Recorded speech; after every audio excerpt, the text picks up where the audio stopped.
Good morning दोस्तों, सुप्रभात। आप सभी का आपके अपने परिवार, आपके अपने यूट्यूब चैनल ER.अमितेश क्लासेस पर हम स्वागत करते हैं। इसी तरीके से आप अपना सहयोग और प्यार इस यूट्यूब चैनल के ऊपर बनाए रखिए और मेहनत और ईमानदारी लगन के साथ पढ़ाई करते रहिए। ये जो आज पहली कक्षा है इतिहास की, इसमें वन लाइनर प्रश्न होंगे और उनके साथ उनके उत्तर लिखे होंगे, जो आने वाले आपके अगले महीने के लिए सभी परीक्षाओं के लिए विशेष करके महत्वपूर्ण हैं।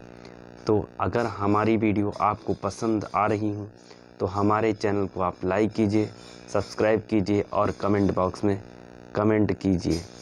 अब अगर आप हमको इंस्टाग्राम पर फॉलो करना चाहते हैं तो ER.अमितेश क्लासेस नाम से फ़ॉलो कीजिए और टेलीग्राम ग्रुप ER.अमितेश क्लासेस ज्वाइन कीजिए, जिससे आपको वहां पर आपकी जो समस्याएं हैं उनको दूर किया जा सके। तो ज़्यादा बात ना करते हुए हम प्रश्न उत्तर पे आते हैं। तो जैसे हमारी सीरीज शुरू होती है तो उसको लेकर चलते हैं। आपका जैसे प्रश्न उत्तर है, इतिहास की ये पहली कक्षा है। जैसे पहला प्रश्न है, हड़प्पा सभ्यता की सर्वाधिक प्राप्त मान्यता काल क्या था? ये 2500 ईसा पूर्व से लेकर 1750 ईसा पूर्व तक समय था। ये हड़प्पा सभ्यता का समय था। इसके बाद अगला प्रश्न है, सिंधु घाटी की सभ्यता में घोड़े के अवशेष कहाँ से मिले? जो घोड़े के अवशेष मिले थे, सुरकोटदा से मिले थे घोड़े के अवशेष। इसके बाद अगला प्रश्न है, सिंधु घाटी सभ्यता स्थल कालीबंगा किस प्रदेश में है? कालीबंगा जो कि राजस्थान में है, जिसका अर्थ होता है काली चिड़िया, काली चूड़ियाँ जो पहनी जाती हैं। इसके बाद अगला प्रश्न है, किस पदार्थ का उपयोग हड़प्पा सभ्यता की मुद्राओं के निर्माण में मुख्य रूप से किया जाता है? तो ये सिले खड़ी नामक पदार्थ का उपयोग आपका मुख्य रूप से हड़प्पा सभ्यता में मुद्राओं के निर्माण में किया जाता है, रुपए पैसे बनाने में। इसके बाद अगला प्रश्न है, सिंधु घाटी सभ्यता किस प्रकार की सभ्यता थी?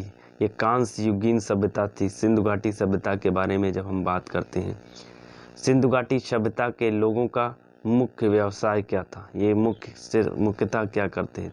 इनका मुख्य व्यवसाय था व्यापार, सिंधु घाटी सभ्यता की। अगला प्रश्न है, हड़प्पा सभ्यता के निवासी कैसे थे? जो हड़प्पा सभ्यता के निवासी थे वो शहरी थे। इसके बाद अगला प्रश्न है, सिंधु घाटी सभ्यता का घर किससे बनाए जाते थे? तो सिंधु घाटी सभ्यता के घर ईंटों से बनाए जाते थे। हड़प्पा वासी किस वस्तु के उत्पादन में सर्वप्रथम थे? ये कपास के उत्पादन में सर्वप्रथम व्यक्ति थे।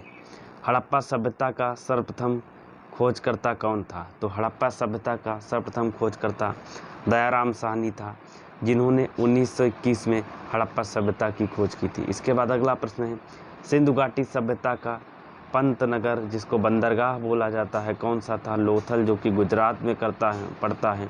ये आपका वहाँ का बंदरगाह।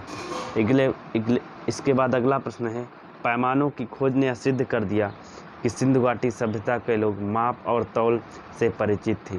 यह खोज कहाँ पे हो गई? तो यह खोज हुई थी लोथल, गुजरात के अंदर। इसके बाद अगला प्रश्न है, मोहनजोदड़ो को किस अन्य नाम से जाना जाता था? मोहनजोदड़ो को कहा जाता है मृतकों का टीला कहा जाता था। इसके बाद अगला प्रश्न है, हड़प्पा सभ्यता का प्रचलित नाम क्या था? हड़प्पा सभ्यता को किस और नाम से जाने जाते थे? इसको कहते थे सिंधु घाटी सभ्यता, इसी को हड़प्पा सभ्यता कहते।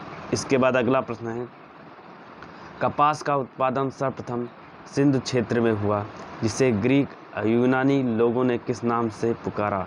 इसको सिंडर नाम से पुकारा था। किस? सिंडर नाम से। तो ये कुछ महत्वपूर्ण प्रश्न थे जो प्राचीन भारतीय इतिहास से लिए गए थे, जो आने वाले आपके जो राज्य स्तर के परीक्षाएं होती हैं और जो खास करके यूपी कांस्टेबल, यूपी PCS पेट, इन सभी परीक्षाओं के लिए विशेष करके महत्वपूर्ण है। तो अगर आपको हमारी वीडियो पसंद आती हो तो आप लाइक कीजिए, शेयर कीजिए और कमेंट कीजिए और हमें इंस्टाग्राम पर ER.अमितेश क्लासेस से फॉलो कीजिए। इसी के साथ धन्यवाद। जय हिंद, जय भारत दोस्तों।